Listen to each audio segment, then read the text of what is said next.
Hello everyone, welcome to battle eyes. I hope आप लोग बहुत अच्छे होंगे। आज हम 13 जुलाई का न्यूज़पेपर एनालिसिस करेंगे। इसमें टोटल मैंने 5 आर्टिकल लिए हैं, जिसमें पहला आर्टिकल है इनफॉर्मल क्रेडिट के ऊपर, किस तरीके से इंडिया की पुअर पॉपुलेशन इनफॉर्मल क्रेडिट के ऊपर और ज़्यादा स्विच होना स्टार्ट हो चुकी है। ठीक है, ये जीएस पेपर 1, 2, 3 तीनों के लिए रेलेवेंट है। इससे कनेक्टेड 2016 में क्वेश्चन आया था, Pradhan Mantri Jan Dhan Yojana is necessary for bringing unbanked to the institutional finance fold. Do you agree with this financial inclusion of the poor section of the Indian society. तो ये जो आर्टिकल रहेगा है तो छोटा सा, बट इस आर्टिकल में आपको मैं एक्सप्लेन करूंगा कि किस तरीके से फाइनेंशियल ग्रोथ में ये इम्पैक्ट कर सकता है, किस तरीके से जो गवर्नमेंट की स्कीम्स होती है वो इम्पैक्ट हो सकती है, फिर क्या इससे कनेक्टेड सवाल आए थे वो मैंने आपको बता दिया। सेकेंड आर्टिकल है मिजोरम रेफ्यूजी क्राइसिस के ऊपर।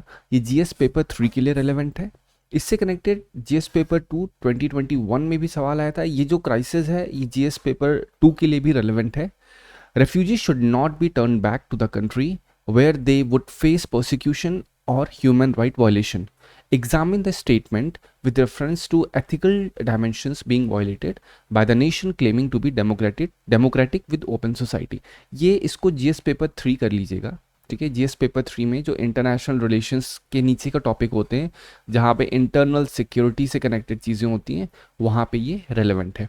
मैं आपको इस आर्टिकल में एक्सप्लेन करूँगा कि आखिर कौन कौन से प्रीवियस ईयर क्वेश्चंस प्रीलिम्स में आए हैं। आपने सुना होगा बीडी के ऊपर एक आया था, रेफ्यूजी कैंप के ऊपर। मैं आपको बताऊंगा वर्ल्ड में जो कैंप्स हैं, फिर मैं कनेक्ट करूंगा इंडिया में कौन कौन से रेफ्यूजी कैंप्स इंपॉर्टेंट हैं जिससे प्रीलिम्स में सवाल आ सकते हैं, उनके आने के चांसेस हैं। इसी में आपको एक्सप्लेन करूंगा कौन कौन सी ट्राइब्स हैं जो इम्पैक्ट हो रखी हैं। जैसे आपने सुना होगा जो टाइप हो गया, कुकी हो गया ट्राइब, ये सारी चीज़ें यहाँ पे आपको मैं एक्सप्लेन करूंगा। इसमें मतलब होलिस्टिक एक्सप्लेनेशन रहेगा इस पूरे आर्टिकल का। फिर थर्ड आर्टिकल है ताइवान ने हिमार्स का एक रॉकेट लॉन्चर जो कि यूएसए की तरफ से है उसको डिप्लॉय किया है और एनुअल मिलिट्री ड्रिल में उससे प्रैक्टिस किया। जीएस पेपर 2 के लिए ये रेलेवेंट है। ठीक है, जो इंटरनेशनल रिलेशन का टॉपिक होता है वहाँ पे रेलेवेंस रखता है। ये जो 2 है इसमें N3 भी आप कर लीजिए, क्योंकि 2 में इंटरनेशनल रिलेशन भी रेलेवेंट है प्लस इंटरनल सिक्योरिटी भी कनेक्टेड है इसके अंदर में। ठीक है, तो इस आर्टिकल में आपको समझाऊंगा कि यूएसए से कनेक्टेड सवाल आपने सुना होगा, एक थर्ड करके एक सवाल आया था। ठीक है, ये प्रीलिम्स में सवाल आया था। मैं आपको एक्सप्लेन करूंगा कि इंडिया में कौन सा इक्विवेलेंट थर्ड के है और जो हिमार्स है उसका इक्विवेलेंट इंडिया में क्या है और कौन कौन से क्वेश्चंस आ सकते हैं प्रीलिम्स में, फिर मेंस में कौन कौन से क्वेश्चन आने की संभावना है और उससे क्या आप पॉइंट्स निकाल के यूज़ कर सकते हैं।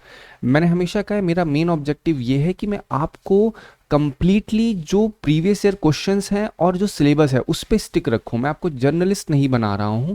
तरीका थोड़ा सा डिफरेंट है, क्योंकि मैं जो भी समझाता हूं उसके सामने तुरंत मैं प्रीवियस ईयर क्वेश्चन डालता हूं टू मेक श्योर कि आप उस पर रिलाई कर सको आंख बंद करके। ठीक है, फिर आपका जो फोर्थ आर्टिकल है ये है डेंगू की वैक्सीन जो इंडिया में बन रही जिसका नाम है डेंगी ऑल, वो थर्ड फेज में आ चुकी है, उसका ट्रायल स्टार्ट हो रहा है। ये जीएस पेपर 2 एंड 3 दोनों के लिए रिलेवेंट है। 3 में जो साइंस एंड टेक का सेक्शन है उसमें मैं आपको समझाऊंगा कि क्या यूज़ करके ये डेंगू वैक्सीन बनाई जा रही है। फिर जब वैक्सीन समझाऊंगा तो प्रीलिम्स में कैसे क्वेश्चन आए हुए हैं। जैसे आया था कोविड वैक्सीन के ऊपर सवाल आया था कि किसने, सीरम इंस्टीट्यूट ने किस प्लेटफॉर्म पे इसको बनाया है। फिर न्यूमोनोकोकल के ऊपर एक वैक्सीन बनी है, उससे कनेक्टेड प्रीलिम्स में सवाल आया था, वो भी मैं आपको शो करूंगा आर्टिकल जब समझाऊंगा।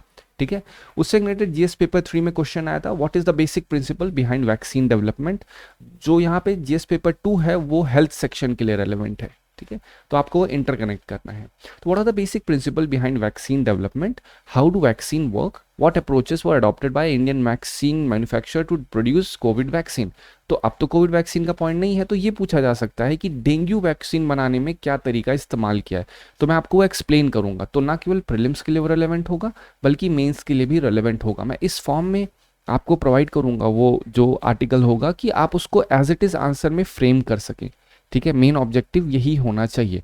क्योंकि डेंगू से इतना रेलेवेंट डेंगू क्यों है, क्योंकि इंडिया में बहुत ज़्यादा बच्चों की डेथ डेंगू से हो रही है करंटली, तो इस वजह से ये बहुत ही हाई टॉपिक है। ठीक है, हीटेड टॉपिक कह सकते हो आप इसको। नेक्स्ट आर्टिकल है एफजीडी, जिसे फ्यूल गैस डीसल्फराइजेशन एक टेक्निक होती है। ठीक है, एक वेंट होता है जो लगाया जाता है थर्मल पावर प्लांट्स में, तो ये उनको एग्जेम्पशन दे दिया गया है गवर्नमेंट की तरफ से। कुछ पावर प्लांट्स को, जो कोल पावर प्लांट्स होते हैं, थर्मल्स होते हैं, उनको एग्जेम्प्ट कर दिया गवर्नमेंट ने कि आपको ये चीज़ नहीं लगानी है। तो ये जीएस पेपर 3 एनवायरनमेंट कंजर्वेशन के लिए बहुत रिलेवेंट टॉपिक है, क्योंकि इससे हम डिस्कस करेंगे इसमें कि क्या सवाल आया है, फिर मैं आपको डिस्कस करूंगा कि किस तरीके से यहाँ पे इन आर्टिकल के पॉइंट्स को यूज करके आप इस आंसर को दे सकते हैं, जिसमें discuss the global warming and mention its effect on global climate, explain the control measures to bring down the level of green house gases. ये डायरेक्टली कनेक्ट करेगा, क्योंकि fuel gas, flue gas desulphurization में जो चीज़ें होती हैं वो directly, क्योंकि उसमें सल्फर डाइऑक्साइड होता है, जब रिलीज होता है तो ग्रीन हाउस गैस पे इम्पैक्ट डालता है। वो इम्पैक्ट डालेगा तो क्योटो प्रोटोकॉल भी आपको मैंने कल 2-3 दिन से समझा रहा हूँ, क्योटो प्रोटोकॉल, पेरिस एग्रीमेंट, तो क्योटो प्रोटोकॉल में भी बता दिया कि ग्रीन हाउस जो गैसेस होती हैं उनको रिड्यूस करने के लिए कंट्रीज ने प्रोटोकॉल आपस में किया था। ठीक है, ये इतना पूरा आर्टिकल का ओवरव्यू मैंने दे दिया। जो फर्स्ट आर्टिकल है इसमें भी आपको और भी चीज़ें बताऊंगा कि एनबीएफसी क्या होती है, माइक्रो फाइनेंस क्या होता है, हर चीज़। जस्ट आज का आर्टिकल आप जब पढ़ोगे तो I can make sure this one thing कि by the end of this video आपको फील होगा दैट आपने कुछ रिलेवेंट चीज़ें पढ़ी हैं यूपीएससी लिए, क्योंकि आप कनेक्ट कर पाओगे उसे पीवाईक्यू से। आप समझ पाओगे कि हाँ, आर्टिकल से किस तरीके से की पॉइंट्स को निकालते हैं जो कि आपके सिलेबस के लिए रेलेवेंट होती है, और जिन पॉइंट्स को आप यूज़ कर सकते हैं अपनी आंसर राइटिंग में। ठीक है, चलिए स्टार्ट करते हैं। तो पहला article GS paper 2 as usual बताया 2 और 3 के लिए रेलेवेंट है। Inclusive growth schemes for vulnerable population जो होती है उसमें ये रेलेवेंट है। ठीक है, अब हुआ क्या, जो डेटा रिलीज हुआ है उसमें ये पता लगा है जो इंडिया के पूरा पॉपुलेशन है वो इनफॉर्मल क्रेडिट के ऊपर डिपेंड हो रही है। तो पहले समझ लेते हैं फॉर्मल इनफॉर्मल क्रेडिट। क्रेडिट मतलब क्या होता है, लोन समझ लो। जब कोई इंसान बैंक के पास जाके लोन लेता है तो उसे हम लोग कहते हैं फॉर्मल क्रेडिट। लेकिन जब वही इंसान जाके अपने दोस्त से बोलता है भाई मुझे लोन दे दो, तो जब लोन नहीं मतलब पैसा दे दो, तो वो जो पैसा ले रहा है उसे हम लोग कहते हैं इनफॉर्मल क्रेडिट ले रहा है। ये तो दोस्त की बात हो गई। लेकिन गांव में डिस्कशन करें तो गांव में जब एक किसान होता है वो बैंक में जाता है लोन लेने के लिए 5 लाख रुपए, फॉर्मल कहलाएगा। लेकिन वही 5 लाख अगर वो किसी ज़मींदार से या किसी लेंडर से लेगा तो वो इनफॉर्मल क्रेडिट कहलाएगा। तो कहने का पॉइंट ये है कि अब जो जनता है वो इसके ऊपर रिजॉर्ट कर रही है। अक्सर आपने सुना होगा यहाँ पे एक्सप्लॉइटेशन बहुत होता है इनफॉर्मल क्रेडिट में। फिर देखा जाता है कि इसमें जो फार्मर्स होते हैं उनकी ज़मीन को बहुत हड़प लिया जाता है, जो भी वो एसेट खरीदे होते हैं वो ले लिए जाते हैं, मतलब बहुत इसके निगेटिव रेपरकशंस होते हैं। बट फिर भी किसान क्यों जा रहे हैं, तो उस चीज़ के ऊपर डिस्कशन किया जाएगा। तो 96% ऑफ पॉपुलेशन के पास बैंक अकाउंट है due to financial inclusion drive. अब जैसे ही ये पॉइंट है, इस पॉइंट को तुरंत कनेक्ट करिए इस क्वेश्चन से, क्योंकि प्रधानमंत्री जन धन योजना की ही देन है जिसकी वजह से इतने लोगों का अकाउंट खुल गया है। ठीक है, तो फाइनेंशियल इंक्लूजन और क्रेडिट एक्सेस दो अलग अलग चीजें होती। फाइनेंशियल इंक्लूजन मतलब आपका बैंक अकाउंट खुल चुका है। अरे भैया बैंक अकाउंट खुला है तो ऐसा मतलब तो है नहीं पैसा आ गया। जब पैसा आपको लेना होगा उसे कहेंगे क्रेडिट। ठीक है, तो बैंक अकाउंट खोलना इज अ डिफरेंट थिंग और credit access is a different thing. तो अभी भी क्रेडिट एक्सेस पुअर के लिए बहुत ही लिमिटेड है इतनी प्रोग्रेस के बाद भी। उसके पीछे रीजंस भी आता है। बैंक के लिए ये पॉसिबल नहीं है कि बैंक डायरेक्टली आके किसी को लोन दे देता है, बैंक को कुछ पेपर वर्क चाहिए होता है। बट इनफॉर्मल क्रेडिट में क्या चलता है, रिलेशन पे चलता है। गांव में एक किसान है तो जमींदार को जानता है, जमींदार भी किसान को जानता है कि भैया हमारे गांव का रहने वाला है, तो पेपर वर्क नहीं मानता, कहता है लो भैया 5 लाख रुपए ले जाओ चुपचाप और ले लो, हमें फिर इतना पैसा बाद में ब्याज में दे दो, 20-20, 30-30% पे इंटरेस्ट देते हैं। ये गांव की सिचुएशन है। ठीक है, तो इस वजह से यहाँ पे पेपर वर्क कम नहीं होता। लेकिन यहाँ पे जब पेपर वर्क ज़्यादा होता है बैंक की, जो बैंक के सिनेरियो में अगर लोन लेने जाता है किसान या कोई इंसान, तो उस केस में बहुत ज़्यादा डीमोरलाइज हो जाता है कि भैया क्या ही लोन लें, चलो ठीक है ज़्यादा इंटरेस्ट देना पड़ेगा, पैसा तुरंत मिल जाएगा ना, 1 सेकंड में यूपीआई ट्रांसफर मारते हैं सेठ जी सबसे बढ़िया वही है। इस वजह से चीज़ें और सीवियर हो जाती हैं। अब देखा जाए जो माइक्रो फाइनेंस लोन होते हैं उनके डिफ़ॉल्ट्स बहुत बढ़ रहे हैं। ये कहीं ना कहीं बहुत बड़ा कॉज हो रहा है। जो लोग लोन ले रहे हैं वो डिफ़ॉल्ट कर जा रहे हैं, तो बैंक भी अब रेसिस्ट कर रहा है। बैंक तो सरकार है नहीं, बैंक तो प्रॉफिट मेकिंग फर्म है, तो उसे चाहिए प्रॉफिट। और जितने प्राइवेट बैंक है आजकल तो उन्होंने कैप भी लगा दिया, सेव अकाउंट खोलना है तो आपके पास 10,000 मेंटेन होना चाहिए बैलेंस सबका, कहीं ना कहीं किसी का 1,000 किसी का 10,000। तो ये सिचुएशन देख के बहुत ज़्यादा रेलिवेंट हो जाता है हमारे लिए ये समझना कि इतना ज़्यादा किसान क्यों डिपेंड हो रहा है इनफॉर्मल क्रेडिट के ऊपर। ठीक है, अगर फॉर्मल बोरोइंग क्या होती है, बैंक से, एनबीएफसी से, जिसे नॉन बैंकिंग फाइनेंशियल इंस्टीट्यूशंस भी कहते हैं, वो भी समझाऊंगा।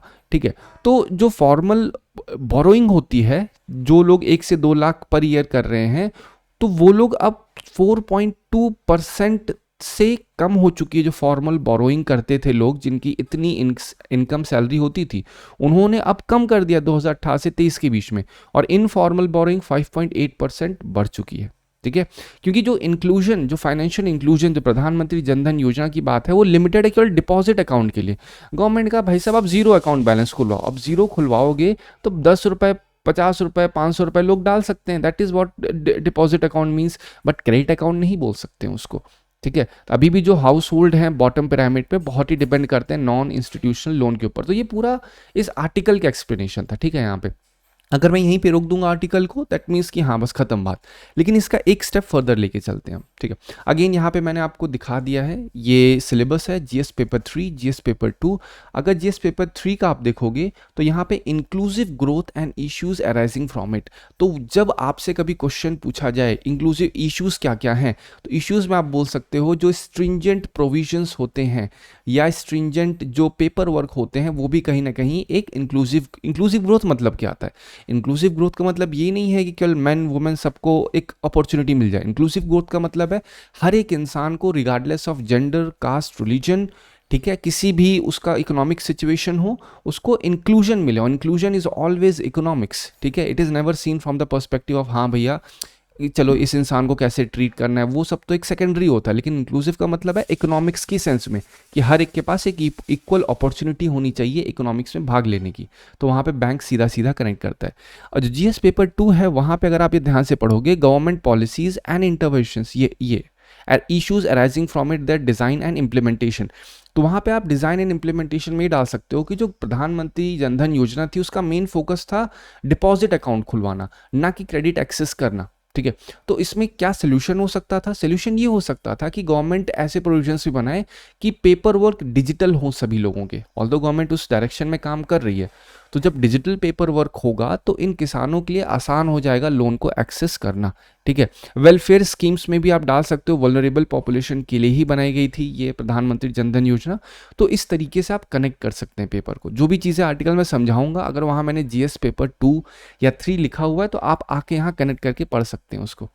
अब इनफॉर्मल क्रेडिट के क्या ड्रॉबैक्स होते हैं? ऑब्वियस सी बात है, इंटरेस्ट रेट बहुत हाई लेते हैं सेठ जी, कोई लीगल प्रोटेक्शन नहीं है, किसके पास जाओगे, है कि नहीं है? अगर आपने कोई भी चीज़ आपसे बोल रहा है आपको 10% देना है, 20% देना है, तो आप कहाँ, पुलिस में तो जा नहीं सकते हो, कहाँ जाओगे? ठीक है, तो जनरली ये रिलेशन की बात होती है, गाँव की बात होती है, लोगों का नाम खराब होता है, तो उस चक्कर में वो लोग कर लेते हैं। ट्रांजैक्शन अनरिकॉर्डेड होते हैं।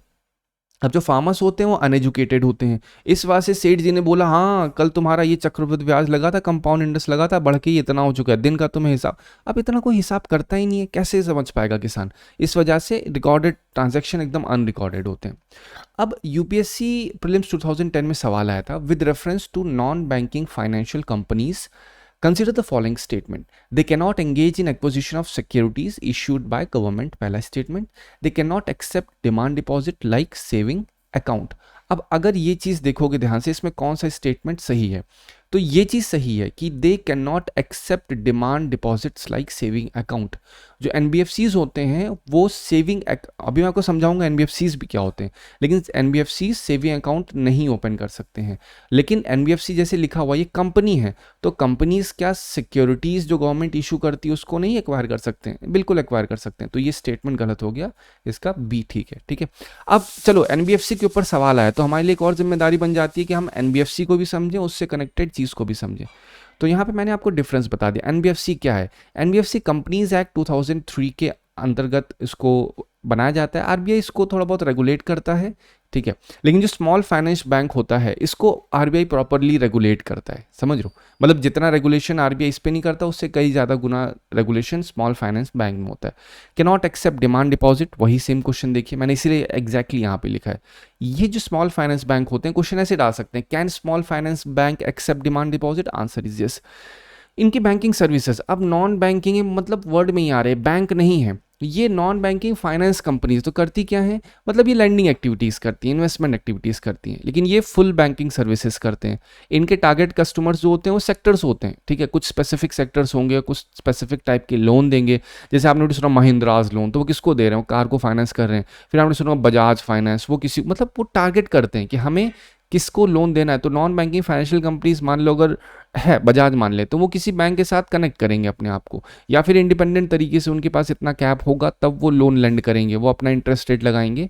तो ये चीज़ कहीं ना कहीं एनबीएफसीज करता है, लेकिन ये इनका जो पर्पस होता है वो अनसर्व्ड पॉपुलेशन को, अंडर सर्व्ड सेगमेंट को टारगेट करना होता है। लेकिन इनका टारगेट ये नहीं है, ये उन लोग को टारगेट कर रहे हैं जो कि ऑलरेडी कवर्ड है स्मॉल फाइनेंस बैंक में, कमर्शियल बैंक में। आप खुद सोचो, एनबीएफसी से आप कभी लोन लेने जाओगे जब आपके पास बैंक अकाउंट ही नहीं होगा? ऐसा बिल्कुल नहीं होगा। तो पेमेंट क्या है, ये पेमेंट एंड सेटलमेंट सिस्टम के पार्ट में नहीं आता है। जैसे आपने नोटिस किया होगा, आरबीआई का एक पेमेंट सेटलमेंट सिस्टम होता है, तो उसके अंडर में नहीं होता ये चीज़, लेकिन जो बैंक्स होते हैं उसके अंडर में ये पेमेंट एंड सेटलमेंट सिस्टम होता है। अगर एक बैंक ने दूसरे बैंक को कहा है इतना पैसा देने के लिए, तो उसमें आरबीआई इंटरफेयर कर सकता है, बोलने के लिए हाँ आपने कहा है तो यू आर लायबल टू पे दिस मच अकाउंट। एग्जाम्पल ये देखो, आपने सुना होगा। फिर अगर स्मॉल फाइनेंस बैंक की बात करें तो ये सारे स्मॉल फाइनेंस बैंक के एग्जाम्पल है। अब उसी में एक और टर्म आता है कमर्शियल बैंक। कमर्शियल बैंक तो फुल सर्विस बैंक है, जो कि सेविंग, करंट और क्रेडिट, फॉरेक्स सब कुछ करता है, ठीक है। ये पब्लिक, प्राइवेट, फॉरेन बैंक सब आता है। ये सारे एग्जांपल्स है इसके, आपको मतलब ये बेसिक इन्फॉर्मेशन है, समझ में आ गई होगी, ठीक है। वही सेम चीज़ यहाँ पे मैंने लिखा कि ये लोग क्या करते हैं, इन्वेस्टमेंट जब लिखा है ना कि इनकी जो एक्टिविटीज़ हैं उसमें इन्वेस्टमेंट भी इंक्लूडेड है, तो यहाँ पे आप उस चीज़ को समझ सकते हो। I hope. अभी देखिए, हमने आर्टिकल किस चीज़ के ऊपर था? आर्टिकल था जस्ट इनफॉर्मल क्रेडिट के ऊपर, लेकिन मैं एक स्टेप फर्दर जाके आपको मैंने एनबीएफसीज भी समझाए, स्मॉल फाइनेंस बैंक भी समझाए। अब इससे कनेक्ट करके आप अपने मेंस में सवाल को लिख सकते हो, और प्रीलिम्स कवर कर दिया मैंने आपके, ठीक है। Next article GS paper 3 security challenges से ये रेलेवेंट है। अब इसमें समझते हैं क्या मिजोरम रेफ्यूजी क्राइसिस चल रही है। 2021 में म्यांमार का कूप हुआ था, मतलब जो म्यांमार की मिलिट्री थी उसने टेक ओवर किया था, और इसकी वजह से 40,000 रेफ्यूजीज जो थे म्यांमार, बांग्लादेश, मणिपुर, वो एंटर किए थे मिजोरम में, ठीक है। इसमें जो ये रेफ्यूजीज एंटर किए हैं इसमें एथनिक टाइज थी, मतलब ये आपस में कनेक्टेड थे, ठीक है।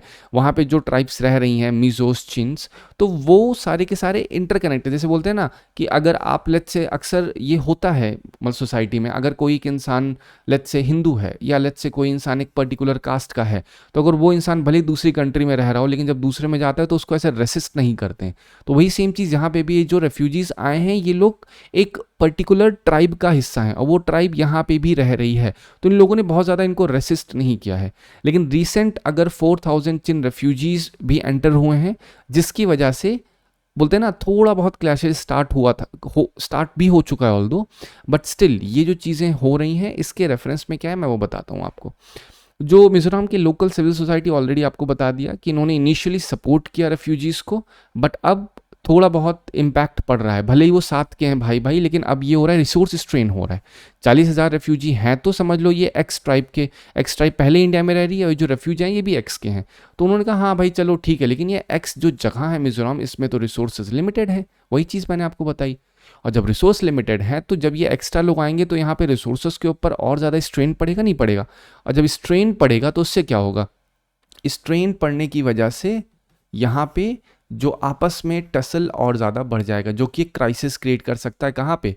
एक सिक्योरिटी सिचुएशन चैलेंज हो सकता है, ठीक है। सेंटर ने भी लिमिटेड एड दे रखा है इस चीज़ को लेकर के, तो मिजोरम कहीं ना कहीं स्ट्रॉन्गर लीगल एड चाहता है कि भाई साहब एक proper house hold register bill होना चाहिए जिससे इन क्राइसिस को मैनेज किया जाए। ये पूरे आर्टिकल का था कॉन्टेक्स्ट, ठीक है। Again article is all about, author ने क्या अपना रिव्यू दे रखा है, बहुत ज़्यादा उस चीज़ को आपको इसम रट्टा नहीं मारना है।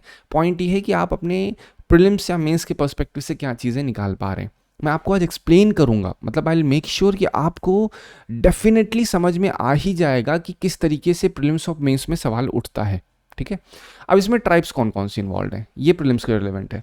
मिजो ट्राइब इन्वॉल्व है जो इंडिया मिजोरम में रहती है। ये ट्राइब मिजोरम अगेन, ठीक है, मिजोरम में एक डोमिनेंट ट्राइबल ग्रुप में आता है, और ये जो मिजो ट्राइब है ये एक बड़ी ट्राइबल ग्रुप का हिस्सा है जिसे जो एथनिक है। हिंदू हैं तो हिंदू में अगर बोला जाए कौन कौन से, ब्राह्मण, क्षत्रिय, वैश्य, शूद्र, तो अगर कहा जाए ये हिंदू हैं ये किसके अंदर में आते, मतलब सॉरी अगर ये क्षत्रिय कही जाए या ब्राह्मण कहे जाए तो कहा जाए किस ग्रुप के हिस्से, क्योंकि हिंदू ग्रुप के हिस्से हैं। सेम वे यहाँ पे भी है तो ये मिजो ट्राइब, बट ये जो एथनिक ग्रुप के अंडर में आते हैं। इसमें चिन्स जो म्यांमार में है ये भी कनेक्टेड है किससे, मिजूज से।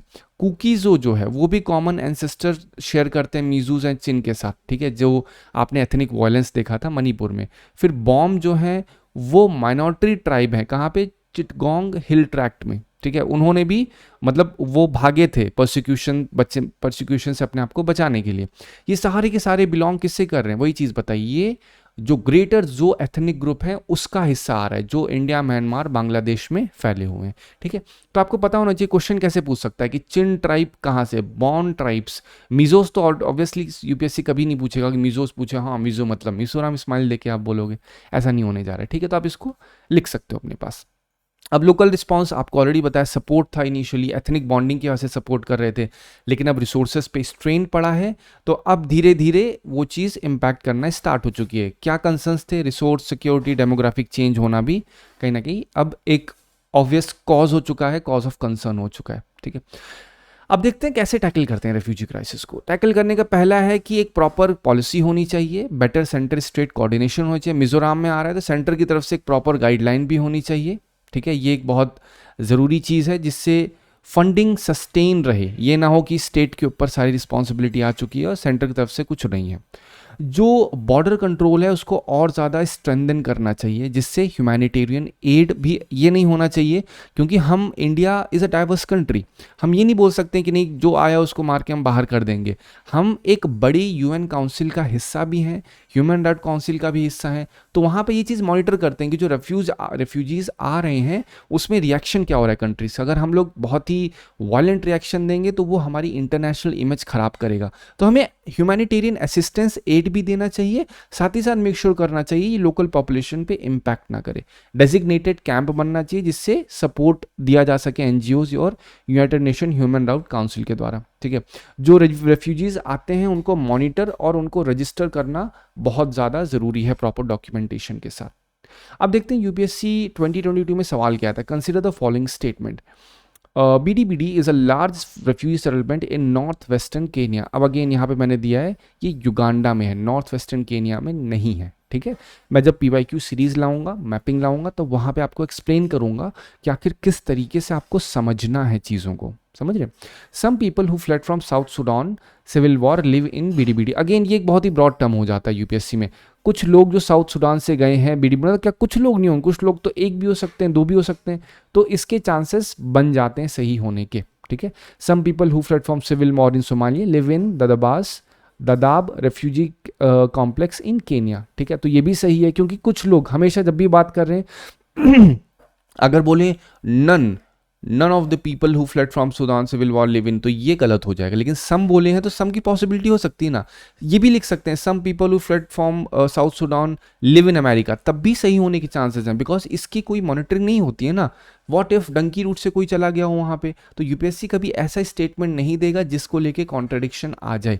ठीक है, अगेन आपको रिलाई नहीं करना, जहाँ पे सम लिखा हो वो चीज़ सही ही होगी, तो इसमें फर्स्ट गलत है, 2 और 3 इसका सही है। ठीक है, चलिए अब हम बात करते हैं, जब रेफ्यूजी के ऊपर सवाल आया हुआ है तो हमारे लिए रिलेवेंट हो जाता है। नेक्स्ट बार BDBD पे तो नहीं पूछेंगे सवाल, यहाँ पे कंपाटा भी ज़रूरी है। कंपाटा भी ज़रूरी इसलिए क्योंकि लेक विक्टोरिया यहाँ पे है। उगांडा से कनेक्टेड जो कंट्रीज़ हैं इसकी बॉर्डरिंग वो भी दिमाग में रखिए। डेमोक्रेटिक रिपब्लिक ऑफ कॉन्गो, जैसे ही मैंने बोला कल के आर्टिकल का कनेक्शन आना चाहिए कि अमेरिका ने यहाँ पे एक डील साइन की है और कॉन्गो में दुनिया का लार्जेस्ट कोबाल्ट रिजर्व है। क्या है? कोबाल्ट रिजर्व दुनिया का सबसे ज़्यादा कहाँ पे है? कॉन्गो में है। तो कॉन्गो में होने की वजह से अमेरिका ने यहाँ पे इन्वेस्टमेंट करने की बात की है। कॉन्गो ने जो 3 अमेरिकन को डेथ सेंटेंस दी थी, तो अमेरिका ने कहा कि आप 3 लोग हमारे दीजिए वापस, हम आपको मिनरल डील देते हैं। क्यों? क्योंकि चाइना का इन्फ्लुएंस है रेयर अर्थ एलिमेंट में। और वो क्यों है? क्योंकि चाइना के पास प्रोसेसिंग यूनिट बहुत अच्छी है, जो कि अमेरिका किसी दूसरी कंट्रीज के पास नहीं है।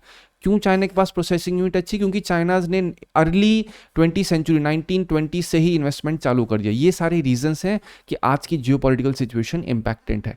और यहीं से आप उधर जाओगे तो वहाँ पे आएगा नमीबिया। नमीबिया का रेफरेंस क्या है? ब्रिक्स समिट के बाद जो नरेंद्र मोदी की यहाँ पे विजिट हुई थी, तो उन्होंने नमीबिया को शामिल किया था collision for disaster resilient infrastructure technology में। इसका मतलब क्या है? नमीबिया को अब असिस्टेंस, नमीबिया क्या है? जो अटलांटिक ओशन है उससे कनेक्टेड है, इस वजह से ये इंडिया के लिए बहुत ही इंपॉर्टेंट पॉइंट है। नमीबिया में अच्छे खासे रिजर्व्स हैं, मिनरल रिजर्व्स हैं, रेयर अर्थ एलिमेंट है, जिस वजह से इंपॉर्टेंट हो जाता है। तो अब यहाँ पे ये पूरा कॉन्टेक्स्ट है जो मैंने आपको समझा दिया है। ठीक है, आपको ये इसकी बॉर्डरिंग कंट्रीज दिमाग में रख लेनी है, तो जैसे ही मैं बोलूँ आपके दिमाग में आना चाहिए। ठीक है, अब डेमोक्रेटिक रिपब्लिक ऑफ कॉन्गो में अमेरिका की मिलिट्री सपोर्ट मिलेगा। वहाँ पे जो बोलते हैं इंसर्जन ग्रुप हैं युगांडा के, उनको कहीं ना कहीं अब अमेरिका हटाएगा और यहाँ पे वेलकम टू डेमोक्रेसी करेगा। ठीक है, चलिए रेफ्यूजी कैंप इन इंडिया बात करते हैं। पहला है खौथार, व्हाट इज दिस, ठीक है। जोखौथार एक आपका मिजोरम में रेफ्यूजी कैंप है। आपको बस एक नाम, जिसको जो जितना वियर्ड नाम होगा ना वो उतना अच्छे से आपको नाम याद होगा, ठीक है। जोखौथार, जोखौथार है ना, it sounds like what is it, Zorawar type. तो ये चंपाई डिस्ट्रिक्ट मिजोरम में है। इसमें चिंस जो है म्यांमार के, वो रेफ्यूजी सेटलमेंट यहाँ पे रहता है। क्यों? वही सेम रीज़न आपको बता दिया। फिर दम्पा एंड लोंगतलाई एक कैंप है मिजोरम में। यहाँ क्या है, बॉम पीपल बांग्लादेश के, वो यहाँ पे बहुत रहते हैं, ठीक है। आपको ध्यान रखना है चिटगोंग से फ्ली कर, ये इतना डीप में नहीं जाना, बस ध्यान रखना है कि ये है कहाँ पे, पूछा सकता है। जोगथावर सुन के बोलेंगे उगांडा में है, युगांडा में है, तो आपके समझ में आएगा नहीं यार युगांडा में नहीं, मिजोरम में है। दम्पा कहाँ पे है? दम्पा टाइगर रिजर्व भी है, वो तुरंत आपको सर्च करना है कि क्या है वो, समझ रहे। चलिए नेक्स्ट आते हैं कुकी जो शेल्टर। इसके चांसेस बहुत कम है क्योंकि बहुत यूजुअल हो चुका है। मणिपुर और मिजोरम बॉर्डर पे है ये। इसमें एथनिक कुकी जो पीपल रहते हैं। तमिल रेफ्यूजी कैंप, इससे भी नहीं पूछा जाएगा, बट स्टिल मैंने बता दिया कि इंपॉर्टेंट जो कैंप्स हैं इंडिया में रेफ्यूजी, वो कैसे हैं। तो जो मल्टीपल डिस्ट्रिक्ट्स हैं तमिलनाडु की, श्रीलंकल तमिल्स यहाँ पे रहते हैं, एस्केप करके सिविल वॉर आए थे, लेकिन फिर भी रेसिस्टेंट इसलिए नहीं होता क्योंकि तमिलियंस हैं तो एक्सेप्ट कर लिया जाता है, जैसे जो को यहाँ पे एक्सेप्ट किया गया। अब जो इंपॉर्टेंट ग्लोबल रेफ्यूजी कैंप्स हैं, पहले बीडी बीडी आपको समझा दिया। साउथ सूडान में रीजन, साउथ सूडानी सिविल वॉर एक रीजन है, ठीक है। वर्ल्ड का one of the largest refugee settlement है। फिर ददाब रेफ्यूज कॉम्प्लेक्स, ये कहाँ पे है? केनिया में है। इसमें मोस्टली सोमालीज हैं। रीजन क्या है? जो कॉन्फ्लिक्ट और इंस्टेबिलिटी है सोमालिया में, वो एक रीजन है, ठीक है। Oldest and largest refugee camp कहा जाता है ये ददाब को, ठीक है। फिर होता है जतारी कैंप, ये कहाँ पे? जॉर्डन में है, सीरिया के पास। अब सीरिया से कनेक्ट करके तुरंत आपको दिमाग में लाना है कि हाँ इजरान और इराइल, इजरान कहता हूँ, वर्ड वैसे इजरान, इट्स इजराइल और ईरान। व्हेनेवर से ईरान और इजराइल, ऐसे इजरान एंड इराइल, ठीक है। तो it's actually Iran and Israel, ठीक है। चलो, तो इसमें क्या है, मेजर हब है ये सीरियन रेफ्यूजीज का मिडिल ईस्ट में, ठीक है। फिर आता है कॉक्स बाजार, ये बांग्लादेश में रेफ्यूजी कैंप है, जहाँ पे रोहिंग्याज म्यांमार से जो आए हैं वहाँ ये रेफ्यूजीज रहते हैं, ठीक है। रीजन मैंने आपको समझा दिया, लेकिन रीजन ज़्यादा आपको ये जो प्लेसेस इन न्यूज़ होते हैं उसमें ये रेफ्यूजी कैंप कहीं ना कहीं रिलेवेंट हो जाते हैं, क्योंकि हमें पता है कि आजकल जियोपॉलिटिकल सिचुएशन कितनी ज़्यादा टेंस्ड है, इस वजह से हमें ये जानना बहुत ही ज़रूरी है। Next article GS paper 2 international relation के लिए रेलेवेंट है।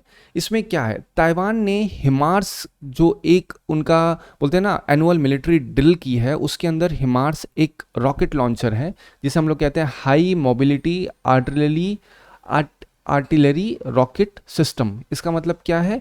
मतलब ये एक ट्रक होगा, सिंपल सी भाषा में, ट्रक में रॉकेट लगे होंगे, फिर ट्रक को आप एक एक्स जहाँ पे फिर वाई जहाँ पे ले जाके रॉकेट लॉन्च कर सकते हो, जेड जहाँ पे, मतलब मोबाइल है कहीं ना कहीं ये, ठीक है। तो ये हिमार्स जो है यूएस की तरफ से, उसको डिप्लॉय किया है ताइवान ने। इसमें लाइव फायर सिमुलेशन हुआ है। इनका जो फोकस था वो था कहीं ना कहीं जो चाइनीज़ का सर्विलांस है, अगर वॉर टाइम सिनेरियो आती है तो किस तरीके से उनके सर्विलांस को तोड़ना है। चाइना ने इसी के रिस्पॉन्स में इंटेंसिफाई कर दिया प्रेशर और ज़्यादा, मतलब ताइवान का जो एरिया है, देखा आप नोटिस करोगे ताइवान, ये रहा ताइवान, तो इसके एरिया के अराउंड उन्होंने एयर सॉर्टीज़ की हैं, ठीक है। 14 एयर, कुछ ऐसे स्ट्राइक नहीं हुई हैं, नेवल शिप स्पॉट हुई हैं, चाइना की एयरक्राफ्ट ने क्रॉस किया है median line, mid line in the sense कि यहाँ इन लोगों ने सेट किए मिड लाइन, उसको क्रॉस करके चाइना दिखाना चाहता है अपनी डोमिनेंस, ठीक है। It wants to show that हाँ आप ऐसा नहीं है कि हमारी सॉवरेनिटी पे आ जाओगे। चाइना कंसर्न क्या है? चाइना क्लेम करता है ताइवान हमारा है। ताइवान हमेशा कहता है कि भाई साहब हम सेल्फ डिटरमाइन करते हैं अपने आप को, ठीक है। तो इस चीज़ को चाइना कहता है, इस ड्रिल को ब्लफ करता है कि ये कुछ नहीं है, सिर्फ ब्लफ कर रहे हैं, और कहा है कि भाई ये यूएस और ताइवान की जो डिफेंस टाइज है हम इसको अपोज करते हैं क्योंकि चाइना की सॉवरेनिटी में एंटर कर रहा है यूएस, ठीक है। तो ये दिमाग में रखो आप, ईस्टर्न चाइना सी इधर है, सदर्न चाइना सी इधर है, ठीक है। चलो, अब यूपीएससी 2018 में सवाल आया था, what is terminal high altitude area defence sometimes seen in news, देख रहे। अब ये an Israel radar system, India's indigenous anti-missile program, and American anti-missile system, a defense collaboration between Japan and South Korea. तो ये एक America का anti missile system है, ठीक है। तो इसी अब आपको समझ में आ रहा होगा कि मैंने क्यों हिसार को उठाया, क्योंकि ये हिसार कह रहा हूँ, ये हिमार्स को मैंने क्यों उठाया। रीज़न यही है क्योंकि यूपीएससी में पूछा जा चुका है, that is why I have put this HIMARS, ताकि आप कनेक्ट कर सको कि नेक्स्ट बार बोलते हैं ना, पूछा हिमार को ऐसे दिमाग में रखो, हिसार हरियाणा में, तो हिमार कहाँ पे है? यूएसए में है, ठीक है। चलो, इसको ऐसे दिमाग में रख सकते हो। अब जब ये हमने पढ़ लिया तो हमारे लिए रेलेवेंट ये भी हो जाता है कि और कुछ ऐसी ज़रूरतमंद चीज़ें हैं जो हम पढ़ सकते हैं यूपीएससी के लिए, वो भी ज़रूरी हो जाता है। अब इंडिया के रेफरेंस में समझते हैं, हिमार्स क्या है, मोबाइल रॉकेट आर्टिलरी सिस्टम है। इंडिया में क्या है, उसका कोई इक्विवेलेंट है, Pinaka multi barrel rocket launcher, ठीक है। जिस तरह से हिमार्स यूएसए का है तो इंडिया के पास सेम पिनाका है, ठीक है। 40 to 75 किलोमीटर की इसकी रेंज होती है, अपग्रेड कर दी गई है। तो क्या वही सेम चीज़ रॉकेट होती है, एक ट्रक के ऊपर लॉन्च किया जाएगा टारगेट के ऊपर, दैट इज इट। थर्ड क्या है, terminal high altitude area defence. India के पास क्या है, बैलिस्टिक मिसाइल प्रोग्राम सिस्टम, जो कि फेज 2 में चल रहा है, अंडर डेवलपमेंट है ये, ठीक है। इसका क्या मेन काम होता है, इसका काम होता है इंटरसेप्ट करना incoming ballistic missiles in the terminal phase. अब यहाँ पे एक वर्ड है बैलिस्टिक मिसाइल, अभी मैं आपको समझाऊंगा बैलिस्टिक मिसाइल क्या होती है, क्रूज मिसाइल क्या होती है, फिर उससे क्वेश्चंस क्या पूछे गए हैं वो भी दिखाऊंगा, ठीक है। तो करंटली इंडिया के पास जो पृथ्वी एयर डिफेंस है और एडवांस एरिया डिफेंस है, वो कहीं ना कहीं एक तरीके से जो बैलिस्टिक मिसाइल डिफेंस है वो उसका सेकेंड टियर का कहीं ना कहीं पार्ट कहा जाता है। बट अभी भी हम लोग एक अंडर डेवलपमेंट स्टेज में है। जब प्रॉपर डेवलप हो जाएगा तो हमारे पास भी एक terminal high altitude area defence हो जा पाएगा, जिससे हम आने वाली इनकमिंग बैलिस्टिक मिसाइल को ट्रैक कर पाएंगे और ख़त्म कर पाएंगे, ठीक है। फिर जो पैट्रॉइट मिसाइल है यूएसए की, surface to air missile, India में आकाश मिसाइल है वो, ठीक है। मतलब ये रेलेवेंस है उन चीज़ का। जो टोमाहॉक जो यूएसए के पास क्रूज मिसाइल है, इंडिया के पास निर्भय मिसाइल है इन टेस्टिंग स्टेज में।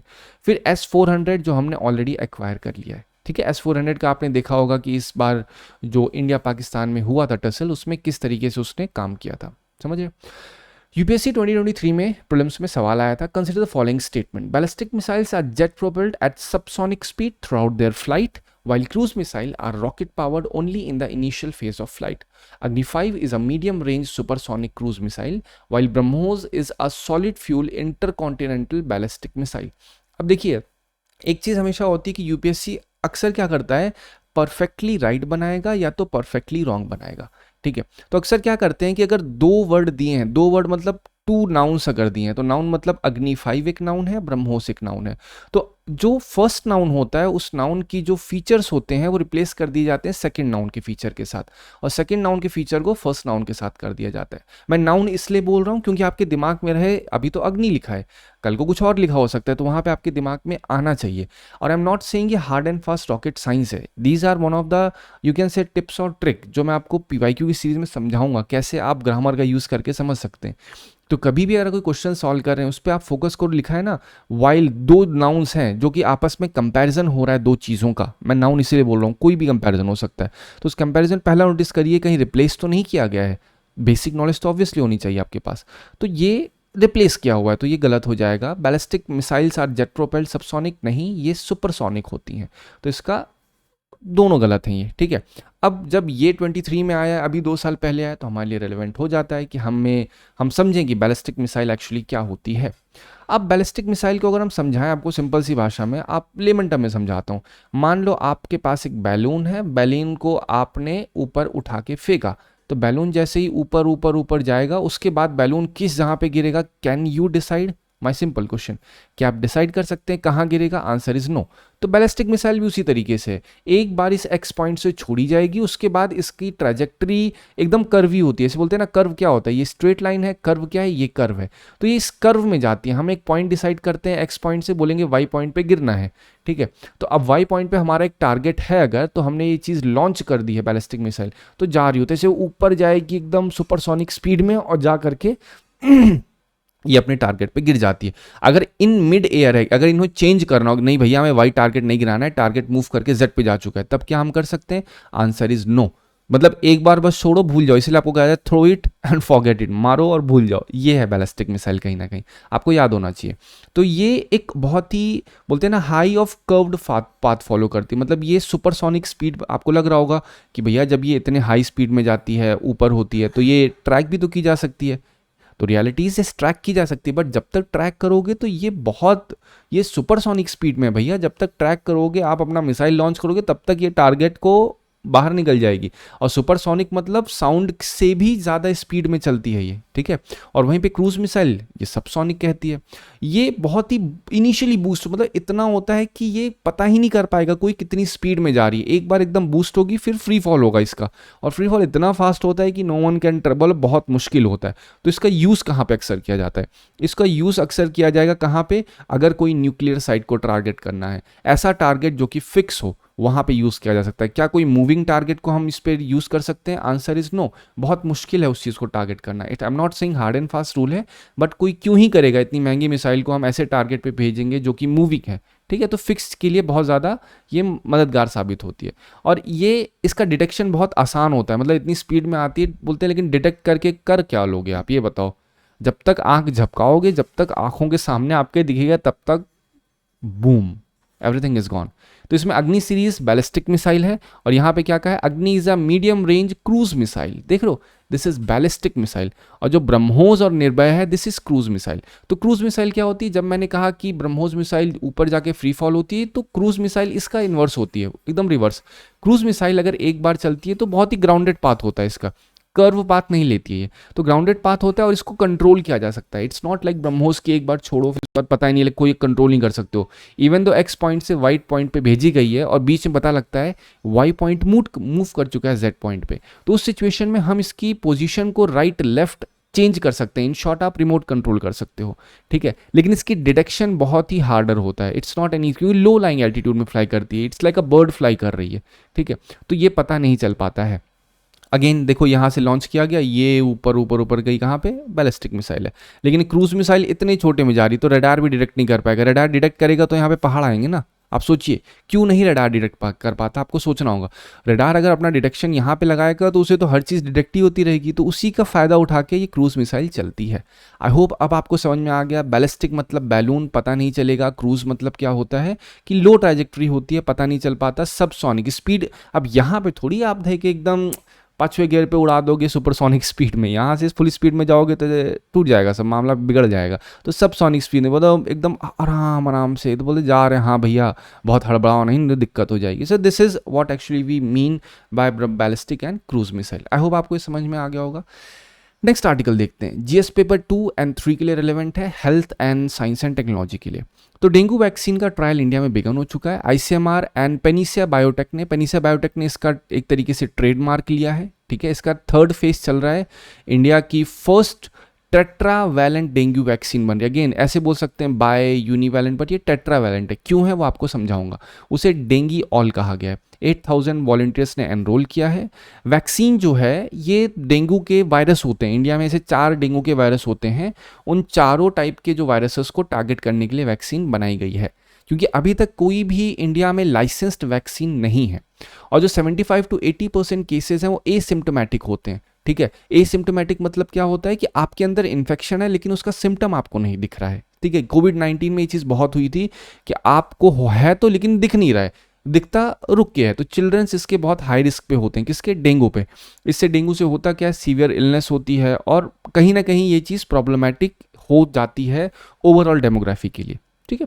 चलिए, यूपीएससी 2020 में सवाल आया था, in the context of vaccines manufactured to prevent COVID-19 pandemic, consider the following statements.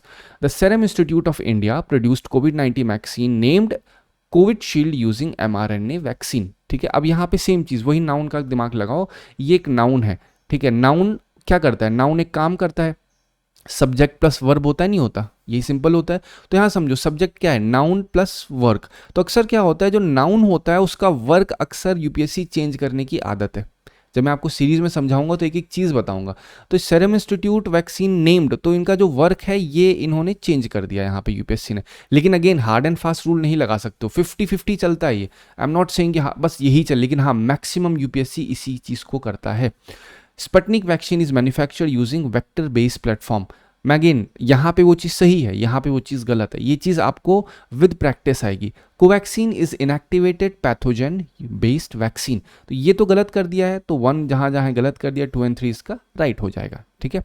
चलो, अब जब हमने वैक्सीन के बारे में समझ रहे हैं कि भाई ये है, तो वैक्सीन कनेक्ट कैसे बनाई गई है, ये प्रीलिम्स में सवाल पूछा गया है, मेंस में भी आपको बताया सवाल पूछा गया था, हाउ वैक्सीन डेवलपमेंट वर्क्स, किस तरीके से कोविड-19 की वैक्सीन को बनाया गया।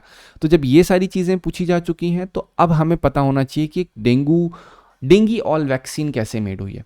तो इसमें क्या हुआ है, जो 4 वीकेंड डेंगू वायरस होते हैं, ठीक है, उनको यूज़ किया गया। मान लो ये XYZ या मान लो WXYZ, ये स्ट्रेन है, ठीक है, डेंगू वायरस है। इनको बहुत ही मतलब इनके वीक वायरसेस जो होते हैं, इतने वायरस नहीं किसी को बीमार कर दें, इनको लेके एक कंपाउंड बनाया जाएगा, ठीक है? फिर एक TVO3 TVO5 स्ट्रेन है जो USA national institute of health के पास था, उस स्ट्रेन के साथ मिला करके एक वैक्सीन बनाई दी जाएगी, ठीक है। और जो पूरा एक फिर ए वैक्सीन बनेगी, उस ए वैक्सीन में क्या होगा, इन चारों वायरस का बहुत ही वीकेंड स्ट्रेन होगा। अब वो क्या होगा, जैसे ही आपको अगर मान लो वैक्सीन लगा दी गई तो क्या होगा कि आपकी बॉडी में एक 4 के 4 डेंगू वायरस डाले जाएंगे, एक तरीके से कहा जाए तो। डेंगू वायरस जाएंगे तो आप बोलोगे सर वायरस हमको डाला जाएगा, नहीं, वो वीकेंड वायरस होंगे, इतने वीक कि आपको बीमार नहीं करेंगे, लेकिन आपके अंदर इम्यून रिस्पॉन्स रेडी कर देंगे इन फ्यूचर अगर डेंगू वायरस होता है तो। 4 ही वायरस हैं, 4 से होगा तो चीज़ कहीं ना कहीं मतलब आपको बचा सकती है। लेकिन इससे प्रॉब्लम क्या हो सकती है, तो कहीं ना कहीं ये जो वायरस होंगे, अगर एक वायरस हमें बॉडी में आया, वो देखा कि हाँ भैया ये इनके पास एक्स वायरस एंटर किया तो हमारे पास ऑलरेडी एक्स का इम्यून है, तो चांसेस ये भी हो सकते हैं एक्स वाई के साथ होके एक रेसिस्टेंस पैदा कर दे, तो वो भी एक कहीं ना कहीं हेल्थ के लिए प्रॉब्लमैटिक हो सकता है, ठीक है। तो मेन रीज़न क्या है, हम अपने आप को ट्रेन, अपने इम्यून सिस्टम को ट्रेन करना चाहते हैं ताकि चारों डेंगू सेरोटाइप से लड़ सके। अब आपने एक चीज नोटिस की, ठीक है, यहां तक मैंने आपको बता दिया कैसे वैक्सीन बनाई गई, जो भी चीज हुई थी। इसके अंदर एक चीज कनेक्ट करिए आप कि रिसेंट में एक न्यूज आई थी, समझाया था मैंने आपको कि जो इंडिया कंपनीज के कैंसर ड्रग्स थे जो फॉरेन में एक्सपोर्ट किए जा रहे थे, उनको उनका 75% से ज़्यादा उनको रिजेक्ट कर दिया गया। मतलब ऐसे कैंसर के ड्रग्स हैं जिनकी एफिशिएंसी है ही नहीं, लोग खा रहे लेकिन उससे कुछ एफिशिएंट उनको फ़ायदा नहीं मिल रहा है, ठीक है। आपको ये रिसेंट न्यूज़ थी, तो वो सारे के सारे ड्रग्स वापस कर दिए गए थे इंडिया में, राइट। तो अब वो चीज़ इंडिया में डेंगू ऑल के लेके ना हो, तो ये चीज़ रेलेवेंट हो जाती है समझने के लिए कि हमें अपने रेगुलेशंस, रेगुलेटरी बॉडीज़ के लिए बहुत ज़रूरी है कि प्रॉपर मॉनिटरिंग हो कि ये जो वैक्सीन डेवलपिंग कंपनीज़ हैं, ये लोग प्रॉफिट मेकिंग पे अपमोस्ट फोकस ना करें। इनका फोकस ये भी होना चाहिए कि ऐसी चीज़ों को बनाएं जो कि एक्चुअल में इम्पैक्टफुल हो, ठीक है। इस इंडिया की इमेज इस चीज़ को लेके बहुत ख़राब कहीं ना कहीं हो जाएगी अगर हमने डेंगू ऑल को लेकर भी ऐसा काम किया, ठीक है। चलिए, 2020 प्रीलिम्स में पूछा गया था what is the importance of pneumococcal conjugate vaccine in India. These vaccine are effective against pneumonia as well as meningitis and sepsis. तो अब सोच के देखिए, अगर कोई वैक्सीन है, क्या अगर मैं डेंगू ऑल वैक्सीन की बात कर रहा हूँ तो क्या केवल डेंगू को ही टारगेट करेगी? बॉडी बहुत कॉम्प्लेक्स है। अगर बोले डेंगू ऑल को फीवर के लिए भी ट्रीट किया जा सकता है, तो my question would be why not? क्या हार्ड एंड फास्ट रूल चल रहा है बॉडी में? कुछ फॉलो नहीं करती है बॉडी, रूल बहुत कॉम्प्लेक्स है, तो ये सही हो जाएगा। Dependence on antibiotics that are not effective against drug resistant bacteria can be reduced, obviously it can be reduced. These vaccines have no side effects. जैसे ही हैव नो साइड इफेक्ट्स आया तो सोच के देखो, आप कोई दवा खाओगे उसका कोई साइड इफेक्ट ही नहीं होगा। आप दवा खा रहे हो बुखार की लेके, लेकिन उसका इंपैक्ट लिवर पे जाके हो रहा है, कैसे आप बोल सकते हो? आपको जुकाम हो रखा है, आपने एलर्जी की मेडिसिन खा लिया, आपने लेट्स से एलिग्रा खा लिया या फिर आपने मोंटामैक एफएक्स खा लिया, आपको बुखार है, आपने पैरासीटामोल खा लिया, लेकिन क्या आप श्योर कर सकते हो बुखार तो आपके शरीर में हो रखा है, लिवर तो ठीक है, क्या लिवर के ऊपर इन्वर्स इंपैक्ट नहीं हो सकता? तो ये चीज गलत है। तो 1 और 2 इसका राइट ऑप्शन हो जाएगा, ठीक है। अब आते हैं अपने लास्ट आर्टिकल पे। ये article GS paper 3 environment conservation के लिए रेलेवेंट है। इसमें फ्लू गैस डीसल्फराइजेशन, जो थर्मल पावर प्लांट्स होते हैं उन पे जो ऊपर वेंट लगाया जाता है, जिससे जो उनमें से सल्फर डाइऑक्साइड रिलीज होता है कोल से, उस सल्फर डाइऑक्साइड जब इस जो वेंट होता है यहाँ फिर जो बनाया होता है फ्लू गैस, इसके साथ मिक्स होकर के उसका पूरा का पूरा जो पॉल्यूटेंट्स होता है वो खत्म कर दिया जाता है, ठीक है। इंडिया में केवल 11% ही जो थर्मल पावर यूनिट्स हैं उनके लिए मैंडेटरी है इंस्टॉल करना ये फ्लू गैस डीसल्फराइजेशन। मतलब 78% अप्रॉक्स एग्जेम्प्ट कर दी गए हैं। गवर्नमेंट ने कहा है कि इनके पास ना सल्फर डाइऑक्साइड का लेवल उतना ज़्यादा नहीं है और जो हमारा इंडियन कोल है उसमें सल्फर ऑलरेडी लो है, इस वजह से ये चीज़ करना उतना ज़्यादा ठीक नहीं है। क्योंकि ये जो फ्लू गैस सल्फराइजेशन है इसकी इंस्टॉलेशन कॉस्ट बहुत ज़्यादा है, 4 से 5 करोड़ तक की इसकी इंस्टॉलेशन कॉस्ट जाती है, तो इस वजह से बाकी को हम एग्जम्प्ट कर सकते हैं। लेकिन अगेन ये ह्यूमन है, ये इंडिया है। इंडिया में एक चीज़ जब एक टूथपेस्ट को तब तक यूज़ किया जाता है जब तक उसका एकदम आखिरी सांसें ना बचे। तो आपको लगता है जो 70% 8 यूनिट एग्जेम्प्ट की गई हैं, क्या इनका रेगुलर मॉनिटरिंग होती है? क्या इनका रेगुलर ऑडिट होता है कि कितना एग्जैक्ट में गैसेस को रिलीज कर रहे हैं? तो ये चीज़ कहीं ना कहीं इंडिया के लिए इन्वर्स या एक रेसिप्रोकेट कर सकती है, बैकफायर कर सकती है। तो एक्सपर्ट ने इसको क्रिटिसाइज किया, कहा इससे PM 2.5 पोल्यूशन और बढ़ सकता है, पर्टिकुलेट मैटर 2.5 का पोल्यूशन बढ़ सकता है, जो पब्लिक हेल्थ और ट्रांसबाउंड्री पोल्यूशन के लिए भी नुकसानदेह हो सकता है। तो 2 पर्टिकुलेट मैटर होते हैं, कौन से? 2.5 और 10, ठीक है। 2.5 का मतलब क्या है? 2.5 का मतलब ये है कि जो पोल्यूशन का छोटे छोटे पार्टिकल्स होते हैं वो 2.5 माइक्रोन तक के छोटे हैं, ठीक है, पर्टिकुलर इतने छोटे छोटे छोटे, ठीक है। फिर जब PM10 है तो मतलब थोड़े से बड़े होंगे, तो 2.5 जब मैं कह रहा हूँ ये इतने छोटे होते हैं कि ये ब्लड स्ट्रीम तक जा सकते हैं, लेकिन जो PM10 होते हैं ये बड़े हैं ऑब्वियसली, इनसे 4 गुना ज़्यादा बड़े हैं, तो ये सिर्फ लंग तक, नाक तक रहते हैं, मतलब अंदर बॉडी ऑर्गन्स तक नहीं जा पाते हैं। तो जो फ्लू गैस डीसल्फराइजेशन होता है वो किस लिए यूज़ किया जाता है? सल्फर डाइऑक्साइड जो रिलीज होता है कोल पावर प्लांट से, उसको रिड्यूस करने के लिए किया जाता है। और इंडिया के पास अभी भी कोई स्ट्रिक्ट एनफोर्समेंट नहीं है, कोई डेडलाइन नहीं है कि इंडिया उस चीज़ को बोल सके प्रॉपरली।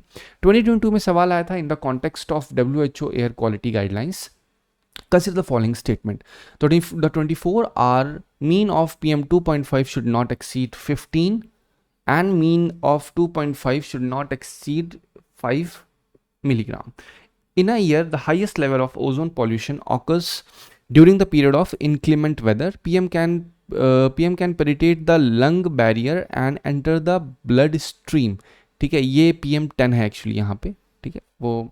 फिर excessive ozone in air can trigger asthma. Again excessive ozone, पहले तो ये सही हो जाएगा क्योंकि ओजोन ज़्यादा होगी तो अस्थमा ट्रिगर हो ही जाएगा, ठीक है। 24-hour मीन ऑफ इतना should not exceed this thing, तो ये भी 1 भी सही है और 4 भी सही। इसकी डिटेल में जाने का फिर आपको इतना समझा देता हूँ, कभी भी कोई सुपरलेटिव चीज़ लिखिए, सुपरलेटिव मतलब बिगेस्ट, हाईएस्ट, लोवेस्ट, तो वो यूपीएससी अक्सर गलत करने की आदत है।